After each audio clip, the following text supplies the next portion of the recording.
예, 지금 우리 당이 어려운 정말 그리고 정말 난감한 상황에서 이런 토론회가 열려서 나름으로 좀 기대를 가지고 참여를 했습니다.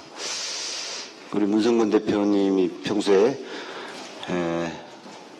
그야말로 줄기차게 주장해 오신 지금 국민네트워크 정당 말씀 들었는데 그게 우리 이인영 의원께서 조금 한가한 좀 표현이 그렇습니다만 그런 표현도 하셨죠. 그렇게 들릴 수도 있는 어떤 논의의 내용의 말씀을 하셨는데 저도 좀 그런 좀 느낌을 받으면서 자금의 우리 당의 상황과 연계해서 그 온오프 결합된 이 국민네트워크 정당이 지금 우리 당의 현실에 어떻게 이게 접목될 수 있을 것인가 하는 점에 좀 고민이 생기더라고요.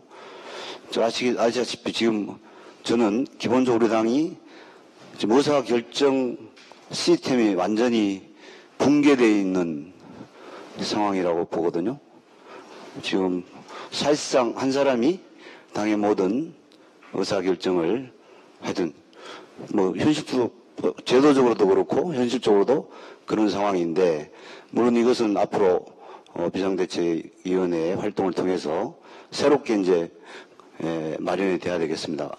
그건 아마 전당대회를 통해서 뭔가 적절한 제도가 이제 결정을 해야 될 텐데 그 핵심은 당의 리더십을 어떻게 세우느냐 하는 문제일 것 같거든요. 그 당의 리더십을 세우는 것이 가장 핵심적일 터인데 오늘 발제 내용은 아마 선거 전략 특히 총대선 관련해서 선거 전략에 유효한 또 우리 현실에 적합한 그런 논의로서는 상당히 공감이 가고 앞으로 발전시켜 갈 필요가 있겠다. 적극 우리가 당이 받아 안을 필요가 있겠다는 생각은 드는데 당면한 우리 당의 문제를 현실을 해결함에 있어서 과연 이것이 현실 적합성이 어떨까 하는 지점에 좀 고민이 되거든요. 이를테면 그 당의 리더십을 세우는 방안으로서 전당원 투표제를 주장하는 이제 안도 하나 있습니다. 이런 안과 또 그것으로 부족하고 지금 바깥에 온라인을 통해서 결합할 수 있는 지지자들을 함께 리더십을 세우는 결정 과정에 참여하는 것까지도 지금 고려하셔서 오늘 그 발제 내용을 말씀하시는 것인지 그 고민의 지점에 대해서 좀 말씀을 해주시면 저 고민 해결에 좀 도움이 될 것 같습니다. 예, 그다음 김경엽 의원님 말씀해 주시죠.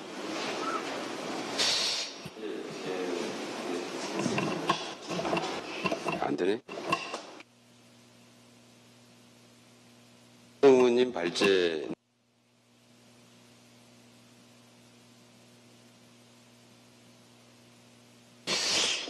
얼핏 아무튼 시대가 그렇게 가고 있다라는 생각은 좀 드는데요.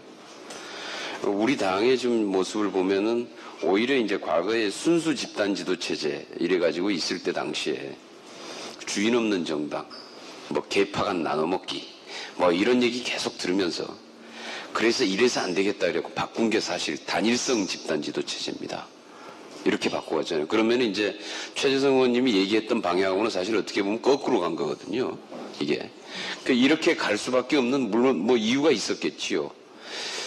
그러면 이제 실제로 이게 이제, 정말 분권형 정당, 직접 민주주의를 실현하는 방식의 이런, 그러면 지도체제 방식을 좀 어떻게 좀 구상을 하고 있는지, 요거 좀 하나 좀 물어보고 싶고요.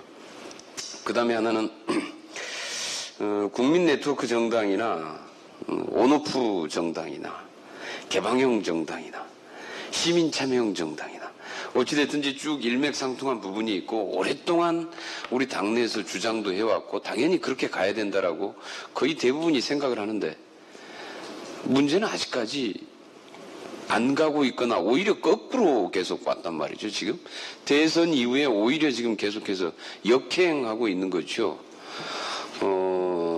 참여해줬던 선거인단도 다 그냥 배척해버렸고, 오히려 이제 뭐 당원 주권론 이렇게 해서 가면서 지금은 아예 이제 당원도 없는 아예 이제 이런 체제로 이제 이렇게 계속 우리 당이 대선 이후에 좀 진행해 왔던 방식은 역으로 이렇게 해왔는데, 좀 이런 원인을 좀 정확히 진단을 해야 현실적인 문제에서, 우리 당의 좀 현실적인 문제에서 원인을 진단해야 좀 해결책이 나올 수 있지 않겠는가 이렇게 싶거든요.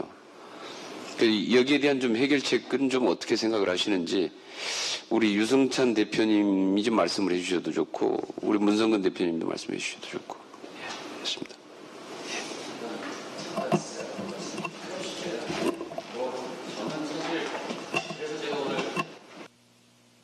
사실 토론회 오는 게 좀 맞득지 않았는데 지금 정당 망했거든요. 이게 망했는데 망했다는 걸 몰라요. 이게 의원들이 모르는데 저는 참 굉장히 안타까워요. 그게 지금 제가 말씀드린 이 플랫폼이나 네트워크 정당은 현대 정당이라면 그냥 해야 되는, 이미 했어야 되는 일이에요. 그냥 이거에 무슨 여기가 새로운 일을 뭘 하자 이런 얘기가 아니고요. 이미 하지 않으면 정당으로서 존재할 수 없는 거예요. 이미 사회가, 시대가 그렇게 변했거든요. 그리고 그거를 이미 보수 정당이 더 열심히 하고 있어요. 심지어. 근데 이른바 진보 세력의 지지를 받아야 되는 정당이 그걸 안 하고 있는데 그냥 이 정당의 위기는 안 하는 거예요. 국민들은요, 이 정당을 어떻게 보냐면요, 말만 많고 실천을 안 해요. 근데 그 말도 이제는 다 들켰어요. 쟤들이 왜 저런 말을 하는지를 다 알아요. 국민들이. 그래서 지지를 안 하고 싸늘하게 등을 돌리는 거거든요. 저는 뭐 당연히 우리 이인영 의원이 제기한 문제, 당연히 해야 되는 문제, 같이 결합해서 해야 되는 일이고, 온라인과 오프라인이 같이 무언가를 해야 되는데, 제발 무언가를 하시고 그거를 국민들이 알 수 있게 해줘라. 그래야 이 130명 된 야당을 지지를 하거나 말거나 이럴 거 아니에요. 제가 정말 안타깝게 생각하는 거는 아직도 제가 왜 그랬냐면, 아니 도대체 어떻게 의원들이 모여서 비대위원장을 뽑습니까? 국민들이 그걸 용납한다고 생각하신 이 의원들이 아직도 민주당의 위기를 모르는 거예요. 의원들이 혁신의 대상이에요. 국민들 입장에서 보면. 근데 그 혁신의 대상이 모여서 비대위원장을 뽑아놓고 그리고 4일 만에 사고 쳤어요. 지금 이 상황은 저는 사실 오늘 좀 얌전하게 하려고 했는데 제가 너무 답답하고 안타까워서 국민들이 갖고 있는 눈높이와 말씀을 뭐 그렇게 아끼실 거 없어요. 우리도 알아요 다. 눈높이와 너무나 달라요. 제가 의원들 만나보면 너무나 달라요. 위기의식이 있다고 그러는데 제가 볼 때는 그렇지 않은 것 같고요. 그렇지 않고요. 그리고 실제로 누군가는 이 자영업자들의 연합체 같다 뭐 이런 얘기도 하고, 그래서 제가 그랬죠. 자영업자까지도 안 된다. 월급쟁이들의 연합체다. 제가 이제 이 자영업자들도 살아남으려면 혁신을 하거든요. 혁신, 리더십, 핵심은 내려놓는 겁니다. 지금은 이 당이 어떤 새로운 일을 한다고 어떤 국민도 지금은 콧방귀 듣기지 않을 겁니다. 지금 가지고 있는 기득권이 뭔지를 생각해서 어떤 순서로 내려놓을 건지를 정말로 뼈를 깎는 마음으로 2004년에 한나라당이 어떻게 위기를 돌파했냐면요. 26명의 중진 의원이 출마 포기 선언을 합니다. 그것으로 혁신을 시작했습니다. 보수가 그랬어요, 보수가. 근데 우리는 뭘 할 수 있는지. 제가 이제 제 마음속에 있는 얘기, 혁신 지금 국민들한테 조금이라도 다가가려면 뭘 하시면 되냐면, 당에 예산이 좀 있다고 들었어요. 당에 예산이 있을 때 뭘 하셔야 되냐면 구조조정을 해야 됩니다. 당직자, 제가 제안하는데 당직자 100명 중에 30명 명예퇴직을 받으세요. 그래서 그 당의 예산으로 이 30명을 비우고, 비워야 새로운 인물이 들어올 거 아니에요? 거기에 전문가를 공채해서 공모해서 당이 움직일 수 있는 구조를 만드세요. 그래, 그거가 내가 볼 때는 이 정당이 살아갈 수 있는 첫 번째 길이 될 거라고 생각해요. 혁신, 진짜 어려운 데서 자꾸 저는 그렇다고 생각해요. 자꾸 어려운 개념들을 자꾸 만들어내면서 어려운 개념들을 갖고 논쟁을 만들어요. 그래서 뭐 우리가 뭐 진보적에서 졌다느니 중도적에서 졌다느니 저는 둘 다 아니라고 생각해요. 아무것도 안 해서 진 거거든요. 제가 기이한 건 그거예요.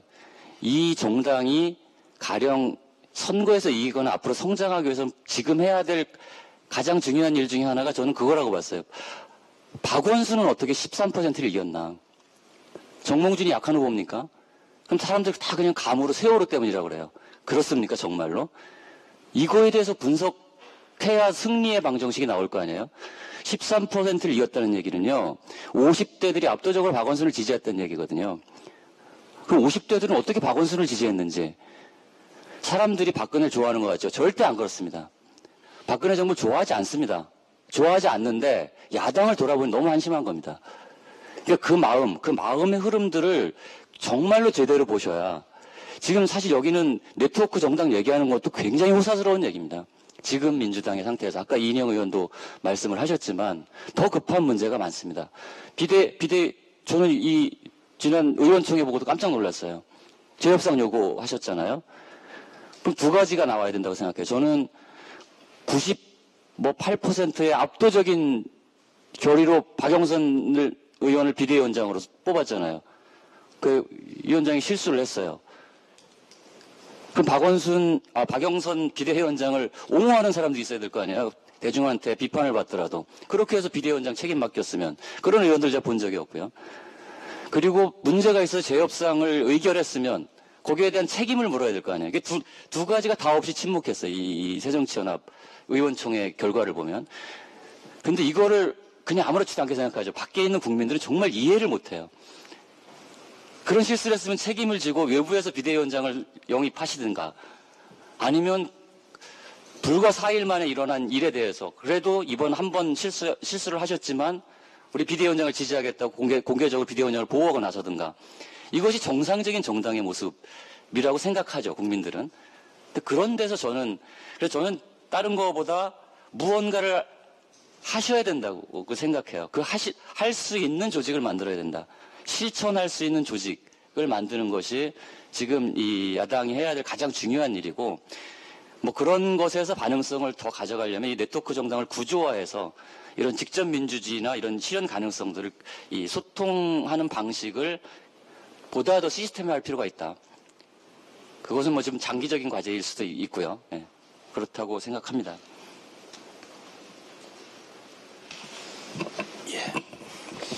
질문에 대한 대답은 좀 아닌 것 같아요. 예. 제가 질문했던 건 그게 아니고, 이렇게 네트워크 정당, 원구 정당 다 좋은데, 우리 당은 왜 거꾸로 왔고, 왜 이걸 못하고 있는가 다 알거든요. 우리 거의 다 알아요, 실제로. 우리 당내에서, 이렇게 갔으면 좋겠다 이런 생각들 되게 많아요. 다 갔으면 좋겠는데 왜 못 가고 오히려 거꾸로 역행하고 있는가. 제가 말씀드린 게 쉬운 일이잖아요. 그러니까 플랫폼을 만들면 플랫폼 전문가가 만들어야 돼요. 전문가한테 의뢰를 하면 되는데 플랫폼에 대한 논쟁을 한 6개월 해요. 그러다가 사라지죠, 의제가. 그리고 다른 의제로 넘어가요. 여기는 뭐 항상 그랬어요. 그러니까 제가 왜 이 정당 안에 실천할 수 있는 그룹, 조직이 필요하다고 저는 생각해요. 그러니까 그게 뭐가 됐든. 세상의 일은 쉬운 것부터 하면 되는 거거든요. 그 쉬운 것부터 해서 국민들하고 만나는 거예요. 거기서 또 그 프로젝트가 진화하는 거죠. 가령 플랫폼을 처음 만들면 실패할 수도 있어요. 실패해서 배워서 더 나은 걸 만들면 되는 건데, 논의하다가 포기하니까 리더십이 안 생긴 거죠. 예, 뭐 애둘러서 얘기할 필요도 사실 별로 없고요. 그냥 이런 거죠. 네트워크 정당 만들려면 재정의 자원도 필요하고 기술의 자원도 필요하고 그리고 무엇보다도 시간이 상당 부분 필요하죠. 그런데 저는 이 세 가지 제약 조건은 얼마든지 극복이 가능한 것이라고 생각을 하고요. 다만 지금 우리 당이 이걸 못하는 이유는 정치적 합의가 부족하기 때문입니다. 그래서 그 정치적 합의를 어떻게 만들어내고 그러니까 우리 당의 일정한 시스템을 만들고 합리적인 시스템을 만들어야 되는 거죠. 21세기의 상황에 맞는 또 우리 상황에 맞는 시스템을 만들고 거기에 우리 당의 모든 구성원들이 승복하고 그리고 그 시스템을 준수하면서 자기 그룹들이 또는 그 개인이 생존하고 발전할 수 있도록 스스로를 변화시켜 나가는 것 외에는 다른 도리가 없는 건데 그것이 형성이 되지 않기 때문에 안 되는 거죠. 뭐 그게 답이 다른 답이 있겠습니까? 네. 최민희 의원님 하고 최재성 의원님 말씀하세요. 있어서 우선 지금 이 소위 말해서 국민네트워크 정당이라는 이 이제 토론 주제하고요. 그 다음에 민주당이 이것을 이야기하기에도 지금 어려운 상황이다. 이제 이런 소위 말해서 민주당 당면의 이 위기를 어떻게 넘어서고 그리고 혁신을 통해서 새롭게 국민들과 함께 갈 것이냐. 이제 이 두 가지가 우선 여기 있는 사람들도 걱정들이 많고 그러셔가지고 따로 돌아가는 것 같아요. 근데 저는 이 분리된 게 아니라고 보거든요. 그래서 지금 이 위기를 어떻게 돌파할 것인가 이것도 국민네트워크 정당의 기능적 측면이 아니고 저것의 원리, 왜 저거를 해야 되는가, 왜 시대는 저런 것을 요청을 하는가, 이걸 가지고 보면 제가 보기에는 분권과 직접민주주의라는 원리가 작동을 하는 거예요. 과거보다 훨씬 더 큰 폭으로. 그래서 우리 당권 구조나 이 혁신을 위한 당 구조를 바꾸고 이런 것도 국민네트워크 정당이 필요한 그 원리에 충실해서 정치적 해법을 내와야 된다 이렇게 생각을 하고요. 우선 순수 집단지도 체제냐, 뭐 1인 이 지도 체제냐, 뭐 단일성 집단지도, 저는 이거 무의미하다고 보거든요. 이거 우리끼리의 논쟁이었고요. 결국은 선출된 당대표가 지명직 최고위원을 지명하면서 의사결정 구조의 과반수 이상을 차지하게 되면 순수든 집단이든 당원에 협의를 거쳐서 결정한다라거나 뭐 아니면 최고위원회에서 결정한다거나 뭐 이런 이제 이 하나의 이 선언적 이 차이가 조금 있는 것인지 실질적으로는 저는 의사결정 구조의 이 과반수를 당대표가 갖고 있을 수밖에 없는 구조이기 때문에 무의미하고요. 더 근본적으로는 이 집단지도 체제라 하더라도 과두제라는 거죠. 과두제의 철칙이 그대로. 이것이 대표 한 명에게 권한이 더 갔느냐 아니면 최고위원회의 권한이 더 갔느냐의 문제를 뛰어넘는 문제라고 봅니다. 그래서 위임의 과잉이라는 표현을 썼는데요. 이렇게 몇 명의 최고위원이 몇 명의 지도부가 혹은 대표가 이런 결정적 권한들을 행사하는 이것에 대해서 과잉이라는 겁니다. 당내에서도 과잉이고 국민적 입장에서도 과잉이라는 겁니다. 그래서 우리는 고전적 논법으로 책임은 그럼 누가 지느냐 이걸로 계속 이것을 저는 해태해 왔다고 보거든요. 이것을 채워줄 수 있는 방법은 얼마든지 있죠. 이 대한민국 정당 구조가 60년 전하고 똑같습니다. 당수 뽑고 전당대회하고 의총에서 결정하고 사무총장 뭐 똑같고 다 똑같은데 이 과두제의 철칙을 깨면 야당은 저는 산다고 보고 그 원리가 저는 당 내에서는 분권이고 당과 시민사회 이거는 우리가 과잉된 위임, 과잉된 권한을 다시 위임의 역전으로 국민들한테 돌려주는 거고 그게 저는 참여를 넘어선 생성으로 시민들을 포지셔닝 하자 이제 이런 뜻입니다. 그래서 국민네트워크 정당도 그런 뜻에서 당연히 해야 될 거고요. 그래서 이건 단일성 집단 체제냐 순수 집단 지도 체제냐 이것을 넘어서는 문제다. 그래서 좀 구조적이고 근본적이다 이렇게 이제 말씀을 드리고 싶고요. 그다음에 이건 뭐 우리 유승찬 선생님한테 드린 말씀인데 이제 뭐 이런 국민네트워크 정당 하려면 돈이 많이 들고 돈이 좀 들고 또 합의가 당적 합의가 있어야 되고 또 시간도 많이 들고 그래서 혹여라도 뭐 그래서 이것을 할 수 있는 사람들이 당을 잡아야 된다 뭐 저는 이거보다요.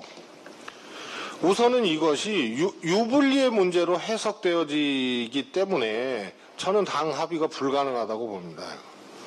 예를 들어서 모바일 같이 아주 당연히 해야 될 도구도 유불리의 문제로 해석되어지는 한 정치적 합의를 끌어내기가 어렵다. 그래서 안 되고요. 국민네트워크 정당도 소위 말해서 당의 여러 가지 생각을 갖고 있는 사람이나 그룹들이 유불리의 문제로 해석하는 순간 저는 합의할 수 없다고 봐요. 그래서 이것을 네트워크 정당을 해야 된다고 강력한 의지를 가진 분들은 그래서 당을 이끄는 이 지위에 가야 된다. 이거는 저는 정치적 합의를 오히려 저해하는 거라고 봅니다. 그래서 유 소장님 말씀하고 같은 뜻인데 당적 합의가 안 되면 어디선가 이런 이 작은 시도들을 저는 이 구체화시키는 노력으로 이 선도 능력을 발휘하는 것이 또 이렇게 고려할 수 있는 부분이다 이렇게 생각합니다. 잠깐 문재인 의원님이 말씀하시겠습니다.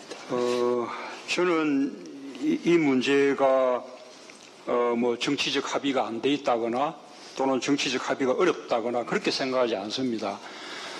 이미 민주통합당 창당 때 창당 선언문으로 이렇게 하겠다고 우리가 대국민 약속을 선언문에다가 못 박았거든요.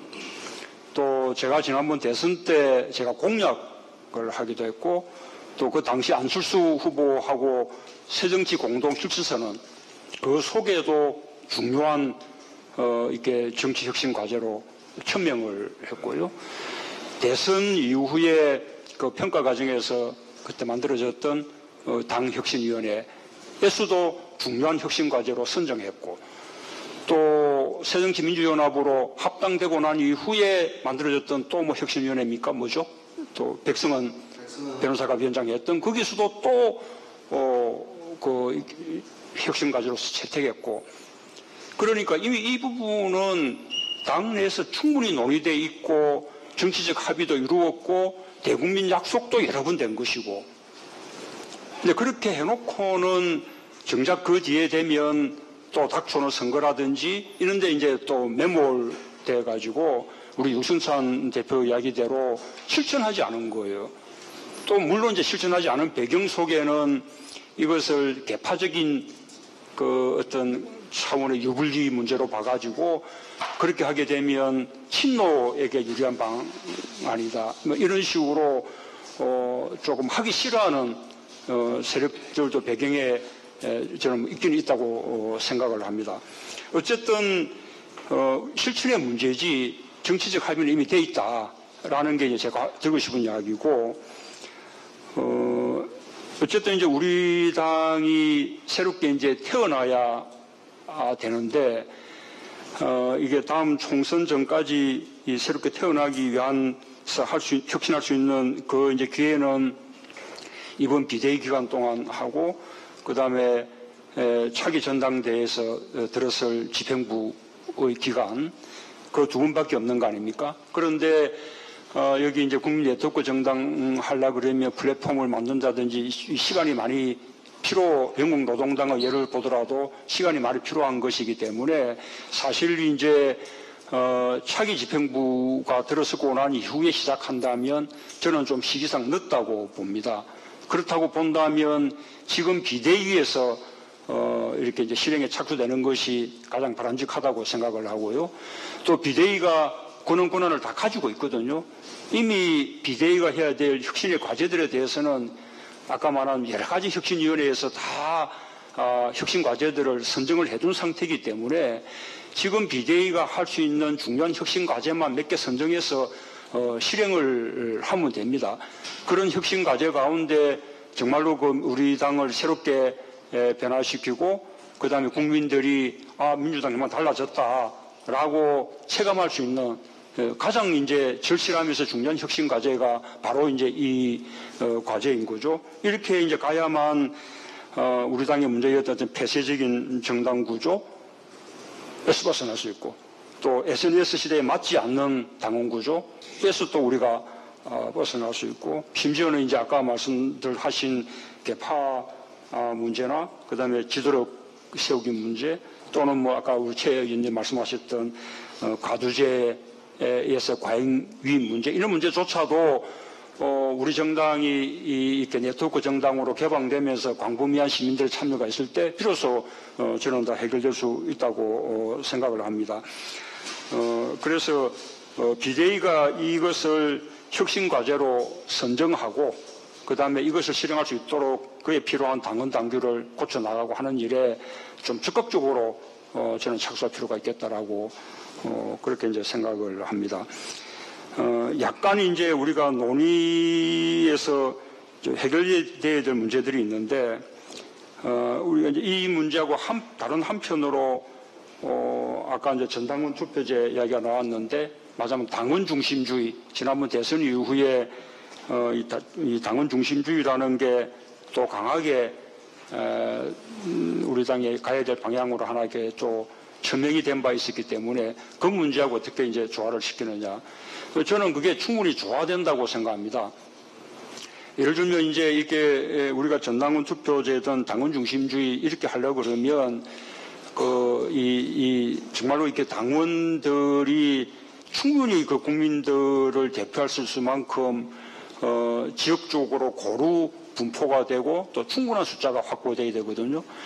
제가 이번 지방선거 때 우리 이제 부산에서는 모든 이제 이 후보들을 권리당원 투표로 선출을 했는데, 제가 현역 의원입니다만 우리 사상구의 권리당원 숫자가 얼마였는가 하면 230명이었습니다. 그것도 선거 기간이어서 출마하려는 사람들이 당원들을 많이 모집해 왔기 때문에 230명 된 것이었고, 그 전까지는 100명 조금 넘는 숫자였거든요. 자, 230명이라 치더라도 구청장 후보를 230명의 투표로 뽑는 거 아닙니까? 시연 후보는 반쪽에서 100명 좀 넘는 숫자의 투표로 뽑은 거고요. 구현 후보는 정말로 몇십 명이 뽑은 거예요. 제가 현역 의원이기 때문에 현역 의원이 없는 그 부산 다른 지역의 경우는 더 당원 숫자가 적고, 대구 경북 같은 경우는 정말 형편없이 적죠. 그런 마당에 무슨 당원 중심주의며 전당원 투표로서 무슨 결정합니까? 그렇게 결정한 무슨 그것이 국민들 민심하고 어떻게 부합합니까? 국민들 민심하고 부합하지 않는 당심이라는 게 무슨 의미가 또 있나요? 그래서 이렇게 당원 중심주의나 전당원 투표제로 가려고 하더라도 이렇게 네트워크 정당을 통해서 정당이 정말로 개방이 돼서 거기에서 참여된 SNS 회원들까지도 다 참여할 수 있게 되면, 그때는 비로소 저는 당원 중심주의, 전당원 투표제를 말해도 저는 된다고 생각을 합니다. 이제 하나 더 말씀드리면, 지금 또 한편으로 도모되고 있는 게 여야 동시 오픈 프라이머리. 근데 저는 이 여야 동시 오픈 프라이머리 하고도 이 네트워크 정당이라는 게 함께 가야 된다고 생각을 합니다. 왜냐하면 이 여야 동시 오픈 프라이머리라는 것이 우리 당의 경우에는 아무런 준비 없이 이렇게 실행되게 되면, 맞으면 오픈 프라이머리에 참여하는 그 수부터 우리가 크게 이제 부족해서 저쪽보다, 맞으면 오픈 프라이머리에 세서부터 벌써 지고 들어가는 수가 있거든요. 그런데 우리가 네트워크 정당을 하게 되면 여기에 참여하는 회원들은 적어도 오픈 프라이머리에 참여할 수 있는 기본 동력이 되는 거죠. 그다음 또 하나는 오픈 프라이머리라는 그 문제점이 신진들이 참여하기가 진출하기가 어렵고 현역한테 절대적으로 유리한 구조라는 거 아니겠습니까? 그것을 깨기 위해서라도 이 네트워크 정당 구조 내에서 신진들이 충분히 자기 자신을 홍보하고 경쟁하는 이런 것이 선행될 필요가 있는 거죠.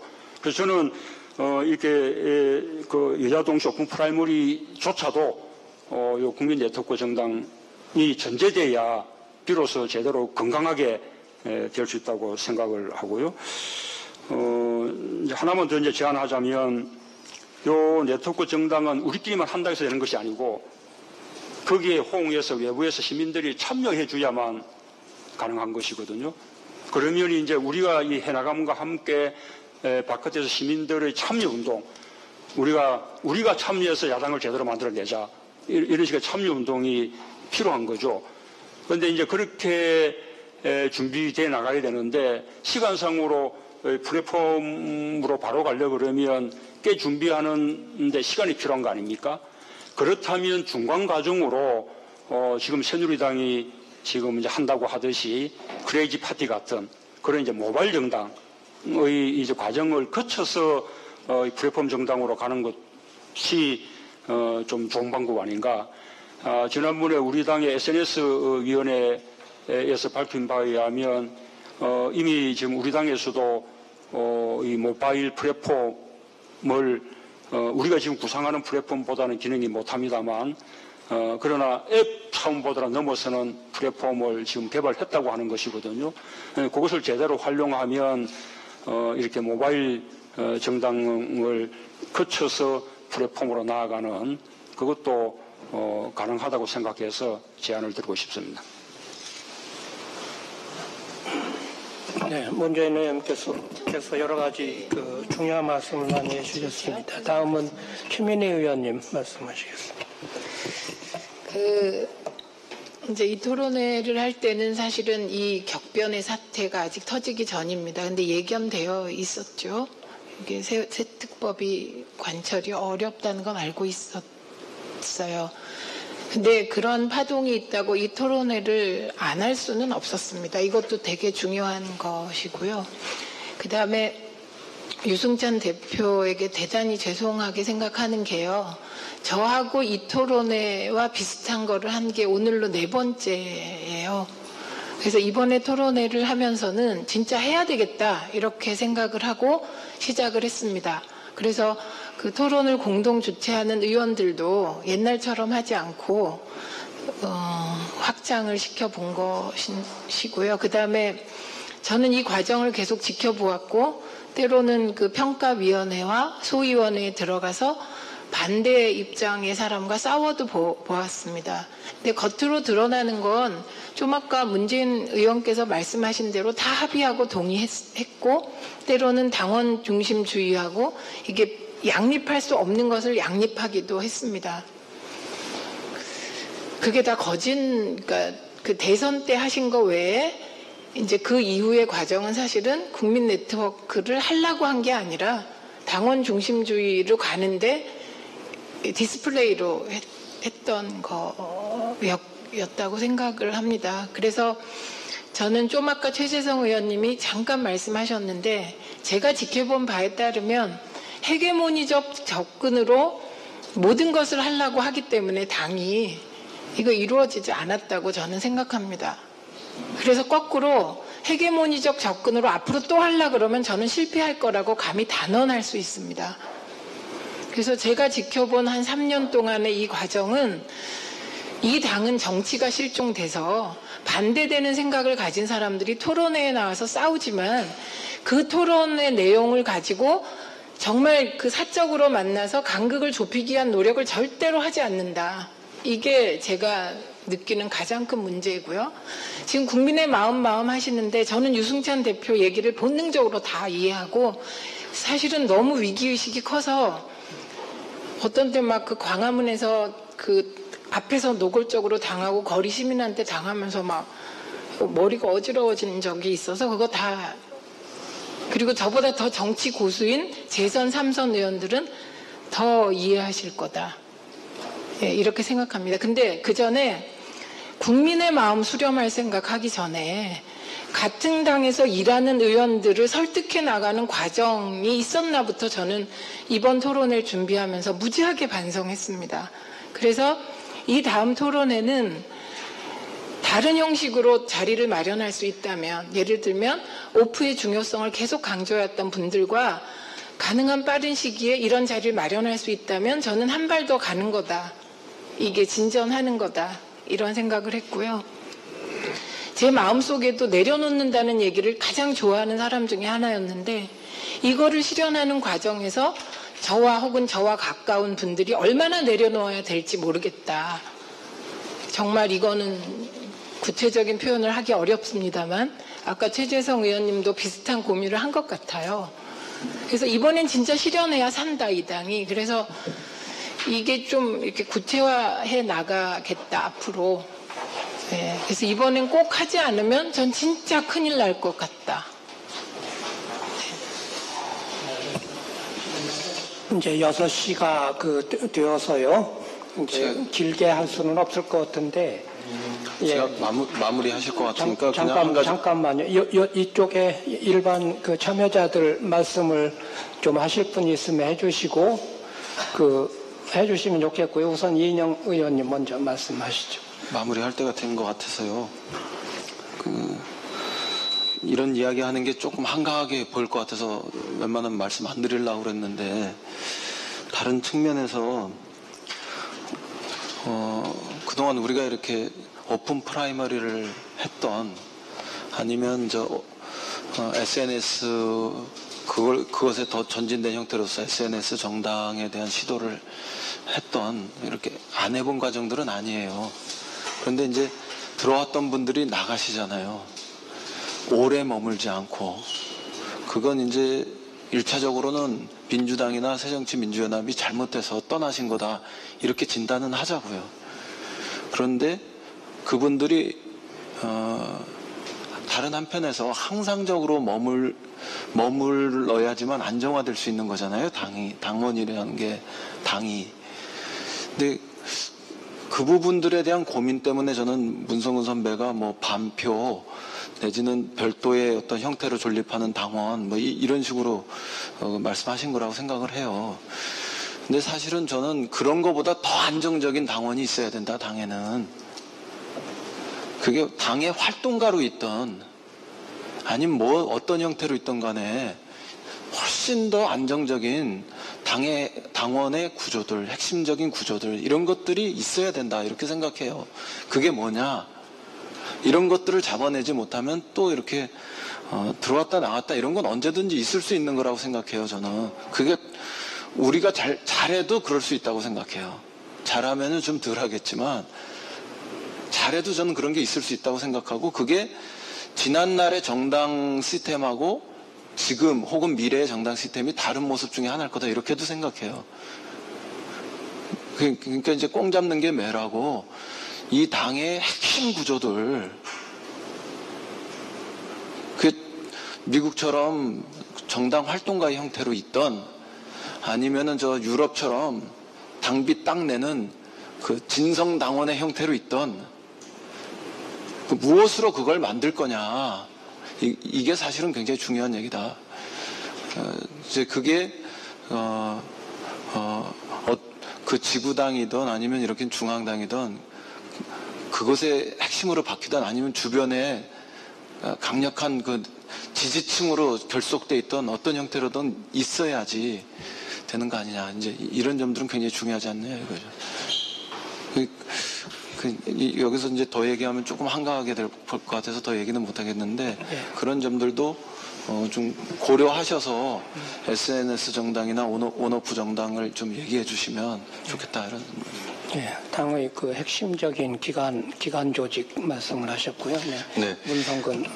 지금 이제 이 논의를, 이게 정말 풍전등화 상태에서 이 얘기를 하니까 한가해 보일 수 있다고 느껴집니다. 그런데 솔직히 저는 국민 참여를 폐기하는 순간 민주당은 망한다. 그러니까 예고된 참패였다라고 생각합니다. 지금 와서 이제 다시 해야 된다. 최민희 의원 말대로 이거를 온오프 결합을 해서 시민 속에 들어간 정당으로 해야 이 위기가 극복이 될 것이다라는 생각이 들고요.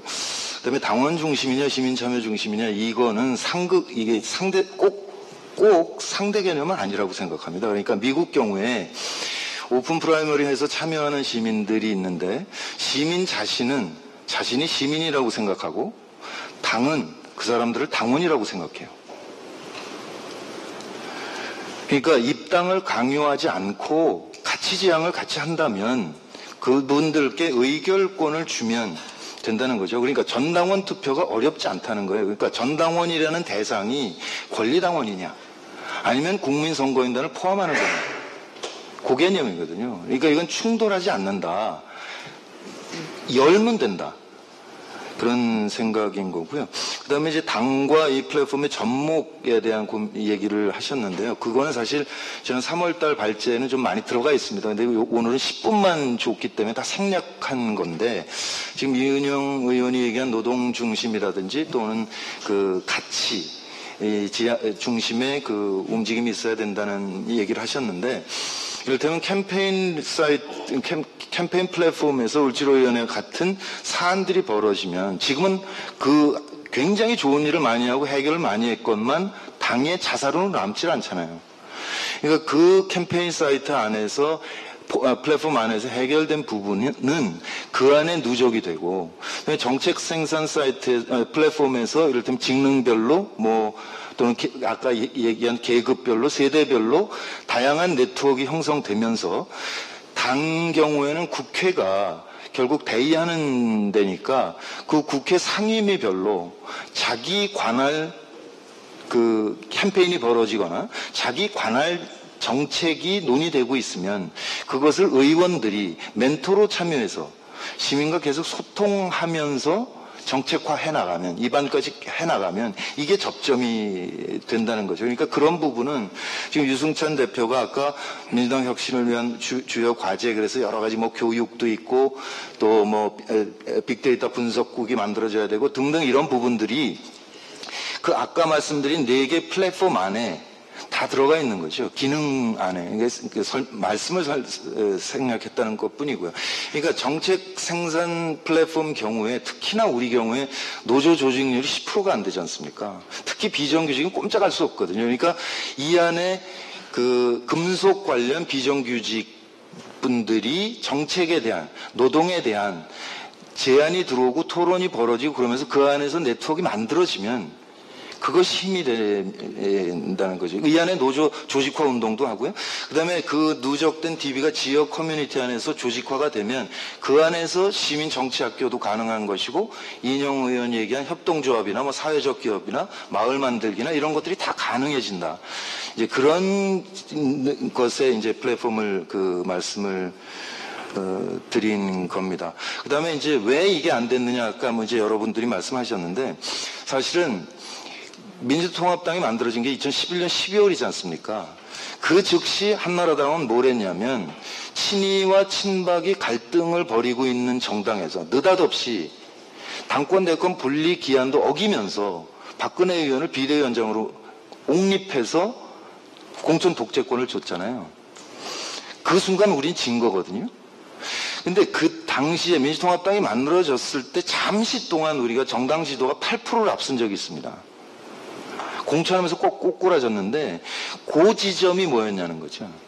그러니까 시민과 함께 가겠다는 선언이 이번 새정치연합과 다른 점이었거든요. 그러니까 결국은 왜 안 됐느냐.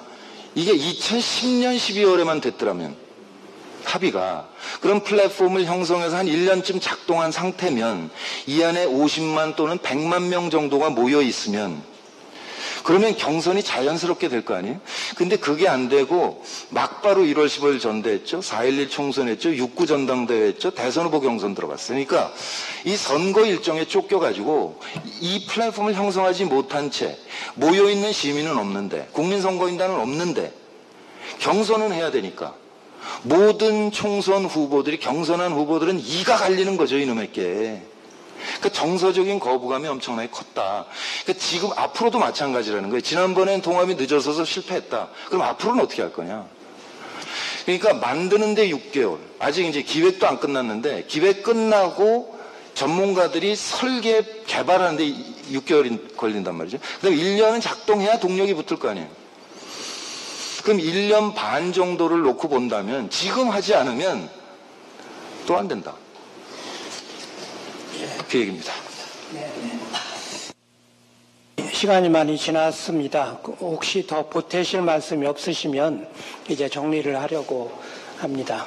예, 오늘 좋은 토론을, 발제 토론을 해주신 여러분께 감사를 드리고, 오늘 완전히 다 정리되지 못한 부분은 앞으로 또 있을 여러 가지 토론회에서, 이게 단절되지 말고 계속 이어서 좋은 결론이 내려질 수 있도록 그렇게 되면 좋겠다고 기대하면서 오늘 토론회는 이것으로 마치겠습니다. 여러분 감사합니다.